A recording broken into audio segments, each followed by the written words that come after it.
Hi hello അസ്സലാമു അലൈക്കും welcome back to your channel. നമ്മുടെ പുതിയൊരു വീഡിയോയിലേക്ക് എല്ലാ കൂട്ടുകാർക്കും സ്വാഗതം. അപ്പോൾ ഇന്നത്തെ വീഡിയോയിൽ ഞാൻ കാണിക്കുന്നതേ പല നാട്ടിലും പല പേരിൽ അറിയപ്പെടുന്ന ഒരു സാധനമാണ് കേട്ടോ. ഇത് നമ്മളവിടെ മാന്തോളി നാരങ്ങ, അതേപോലെ മാതള നാരങ്ങ അങ്ങനെയൊക്കെ പേര് പറയാറുണ്ട്. അതേപോലെ ചില നാട്ടിൽ വടുകപ്പുളി അങ്ങനെയൊക്കെയുള്ള പേരിൽ അറിയപ്പെടുന്ന ഒരു സംഭവമാണ് കേട്ടോ. അത് കണ്ടാൽ ഓറഞ്ചിൻ്റെ പോലെ ഉണ്ട്, പക്ഷേ കുറച്ച് വലിയ സംഭവമാണ് കേട്ടോ, കുറച്ച് വലുതാണിത്. അപ്പോൾ ഇതെനിക്ക് നമ്മളെ വീടിൻ്റെ അടുത്തുള്ളൊരു ചേച്ചി കൊണ്ടുവന്നതാണ് കേട്ടോ. ചേച്ചിക്ക് അച്ചാറിട്ട് കൊടുക്കാൻ വേണ്ടിയിട്ട് എൻ്റെ കയ്യിൽ നിന്ന് മാങ്ങച്ചാറൊക്കെ വാങ്ങിക്കലുണ്ട് ഒരു. അപ്പോൾ ഇത് ഞാൻ അച്ചാറിടാണ് കേട്ടോ. അപ്പോൾ നിങ്ങളെയും കൂടെ കാണിക്കാമെന്ന് വിചാരിച്ചു. ഇത് നല്ല പുളിയാണ്, അതേപോലെ നല്ല കയ്പ്പും ഉണ്ടാവും. അപ്പോൾ അച്ചാർ ഇടുമ്പം കയ്പ്പില്ലാത്ത രീതിയിൽ നമുക്ക് അച്ചാറിടാം കേട്ടോ. അപ്പോൾ ഞാൻ ആദ്യം ഇതിൻ്റെ തൊലിയൊക്കെ ഒന്ന് കളഞ്ഞെടുക്കുന്നുണ്ട്. ഇതിൻ്റെ അടുത്ത് കിട്ടിയിട്ട് 2 ദിവസം ആയിട്ടുണ്ടായിന് കേട്ടോ. അപ്പോൾ ചേച്ചി ഇത് കൊണ്ടുവന്നപ്പോൾ പച്ച കളറേനും ഇപ്പോൾ യെല്ലോ കളറൊക്കെ അയക്കണ്. അപ്പോൾ ഞാനിതാ തൊലി ഇതേപോലെ എല്ലാത്തിൻ്റെ തൊലിയും കളഞ്ഞെടുക്കുന്നുണ്ട്. ഇതിൻ്റെ തൊലിയും കൂടെ കൂട്ടിയിട്ട് അച്ചാറിടുകയാണെങ്കിൽ നല്ല കയ്പ്പേക്കാരം. അപ്പോൾ തൊലി കളഞ്ഞിട്ട് അച്ചാറിടാം കേട്ടോ നമുക്ക്. അതേപോലെ മാക്സിമം ഇതിൻ്റെ കുരുവൊക്കെ നമുക്ക് കിട്ടുന്നത് കളയും ചെയ്യാം. വലിയ കുരു ആയതുകൊണ്ട് നമുക്ക് ഇതിങ്ങനെ കട്ട് ചെയ്തെടുക്കുന്ന സമയത്ത് ഇങ്ങനെ തടയുമ്പോൾ അപ്പോൾ എടുത്തിട്ടാൽ മതി. അപ്പോൾ ഇതാട്ടോ ഇതേപോലെ ഞാനിതൊക്കെ ഇതിങ്ങനെ കാണുമ്പോൾ ഇഷ്ടംപോലെ ഉണ്ട് തോന്നും, പക്ഷേ ഇതിൻ്റെ തൊലി കളഞ്ഞു കഴിഞ്ഞാൽ കുറച്ചുള്ളൂ കേട്ടോ ഇതൊന്ന് കിട്ടുക. തൊലി കളയാതെയും അച്ചാറിടാം, പക്ഷെ തൊലിയോട് കൂടിയിട്ട് നമ്മളിത് കട്ട് ചെയ്ത് അച്ചാറിടുമ്പോൾ നല്ല കയ്പ്പ് ഉണ്ടാവലുണ്ട്. അപ്പം ഞാനിത് തൊലി കളഞ്ഞിട്ടാണ് കേട്ടോ ഒന്ന് അച്ചാറിടുന്നത്. അങ്ങനെ അച്ചാറിട്ടപ്പം കയ്പ്പൊക്കെ പോയിട്ടുണ്ടേനും. അതേപോലെ ഇതിലേക്ക് ചേർക്കുന്ന ഇൻഗ്രീഡിയൻസും ഞാൻ പറയാം.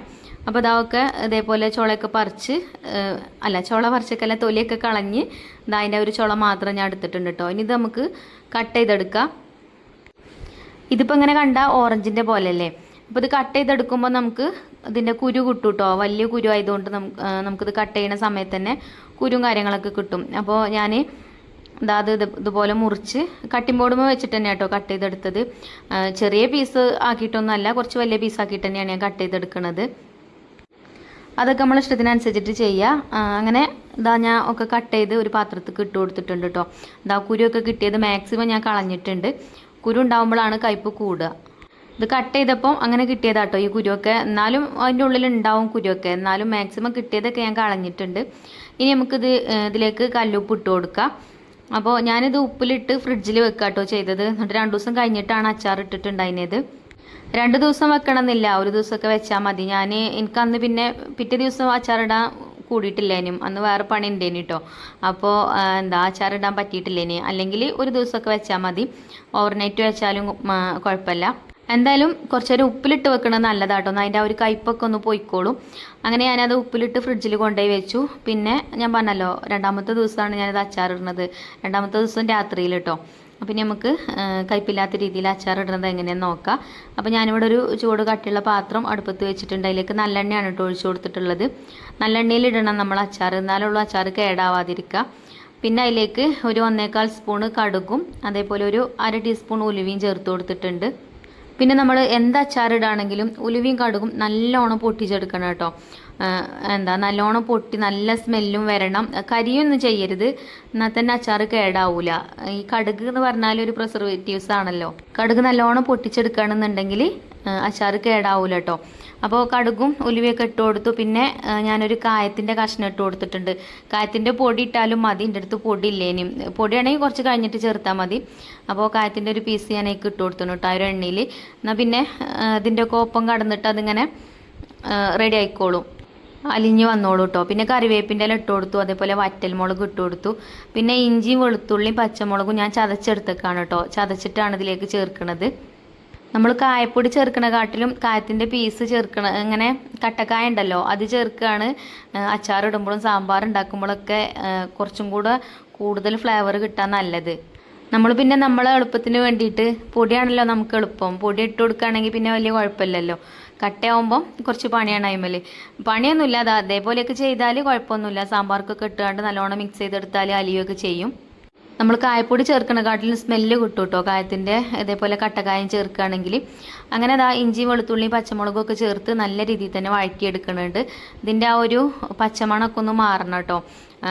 ഇതിലുള്ള വെള്ളമൊക്കെ വറ്റി നല്ലോണം മൂത്ത് വരണം.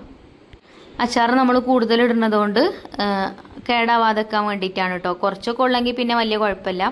അങ്ങനെ അതൊക്കെ ഒന്ന് മൂത്ത് വന്ന് വെള്ളമൊക്കെ വറ്റിയിട്ടുണ്ട്. ഇപ്പം ഇനി ഞാൻ കുറച്ചും കൂടെ എണ്ണയിലേക്ക് ഒഴിച്ചു കൊടുത്തിട്ടുണ്ട്.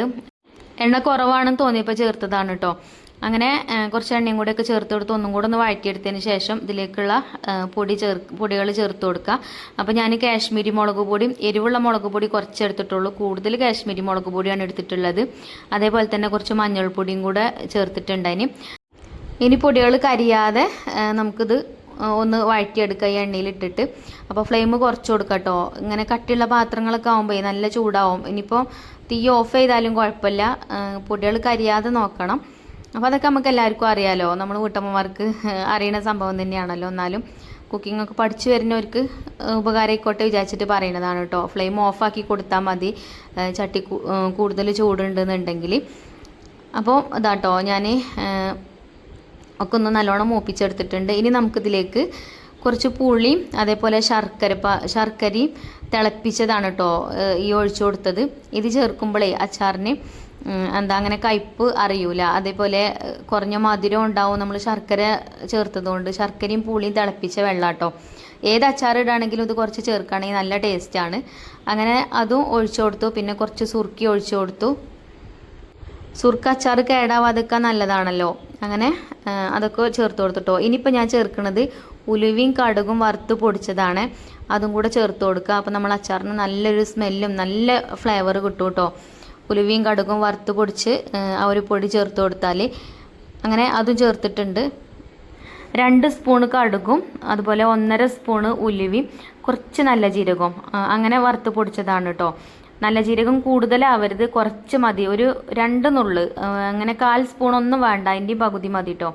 അപ്പോൾ അങ്ങനെ വറുത്ത് പൊടിച്ചതാണ്. നമ്മൾ അച്ചാറിൻ്റെ റെസിപ്പി ഇതിൽ വേറെ ഉണ്ടാവും, ഈത്തപ്പഴമൊക്കെ അച്ചാർ ഇടുന്നതൊക്കെ. അപ്പോൾ അതിൽ ഉണ്ടാവും അതൊക്കെ വറുത്ത് പൊടിച്ചിക്കണേ കറക്റ്റ് അളവും കാര്യങ്ങളൊക്കെയാണ് അതിൽ പറയുന്നുണ്ട് കേട്ടോ. അതേപോലെ അതിൻ്റെ കൂട്ടത്തിൽ തന്നെ കുറച്ച് കറിവേപ്പിൻ്റെ ഇലയും കൂടെ വറുത്ത് പൊടിച്ച് കൂട്ടിയാൽ നല്ല ടേസ്റ്റി കാരം കേട്ടോ. ഏത് അച്ചാറിൻ്റെ കൂടെ ഇടുകയാണെന്നുണ്ടെങ്കിലും നമുക്കങ്ങനെ പൊടിച്ചിട്ട് സ്റ്റോർ ചെയ്ത് വെക്കാനും പറ്റും കേട്ടോ. എന്നാൽ പിന്നെ നമുക്ക് ഇതേപോലെ അച്ചാറൊക്കെ ഇടുമ്പോൾ ഫ്രിഡ്ജിൽ വെച്ചാൽ മതി, പുറത്ത് വെക്കണ്ട. അപ്പോൾ അങ്ങനെ പൂപ്പലൊന്നും പിടിക്കൂല. അതിന് ഞാൻ ഉണ്ടാക്കി വെക്കുന്ന സമയത്ത് കാണിക്കണ്ട കേട്ടോ. പിന്നെ നമ്മൾ ഉപ്പിലിട്ട് വെച്ച ആ ഒരു നാരങ്ങ ഉണ്ടല്ലോ, അത് നമുക്ക് ഇതിലേക്ക് ചേർത്ത് കൊടുക്കാം. വടുകപ്പുളി നാരങ്ങ. അപ്പോൾ അത് ഞാൻ ഇതിലേക്ക് ചേർത്തിട്ടുണ്ട് കേട്ടോ. പിന്നെ അതിൻ്റെ ആ ഒരു ഗ്രേവിയും കാര്യങ്ങളൊക്കെ അതിലുണ്ട്. പിന്നെ ഈ ഉപ്പൊക്കെ ഇട്ടതുകൊണ്ട് അതിന് ഇറങ്ങി വന്ന വെള്ളവും ഒക്കെ ഉണ്ട് കേട്ടോ.